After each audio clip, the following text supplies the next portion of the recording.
ஒரு தாய் தந்தைய இறக்கத்தோட பார்த்தா ஹஜ்ஜுடைய நன்மை கிடைக்கும் என்றால் இந்த 10 நாட்கள், ஆரம்ப 10 நாட்கள், துல்ஹஜ் மாதத்துடைய ஆரம்ப 10 நாட்களில் நாங்கள் அந்த அமலை செய்தால் அந்த நன்மை 200 மடங்காக அல்லாஹ் தஆலா அதிகரித்து தருவான். ஒரு சதகாவை செய்தால் 200 மடங்கு நன்மைகள், ஒரு நஃபிலான இபாதத்தை செய்தால் 200 மடங்கு நன்மைகள், அல் குர்ஆன் திலாவத் செய்தால் ஏனைய காலங்களை விட 200 மடங்கு நன்மைகளை அல்லாஹ் தஆலா வழங்குகின்றான். எனவே இந்த ஆரம்ப 10 நாட்கள் இருக்கின்றதே, இது அதிகமாக நாங்கள் நன்மைகளை பெற்றுக்கொள்ளக்கூடிய நாட்கள்.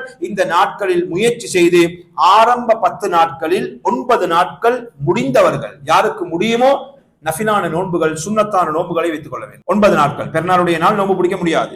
யௌமுத் தர்வியா, அதன் பின்னால யௌமுல் அரஃபா. துல்ஹஜ் மாதத்துடைய 8வது நாள் யௌமுத் தர்வியா, 9வது நாள் யௌமே அரஃபா.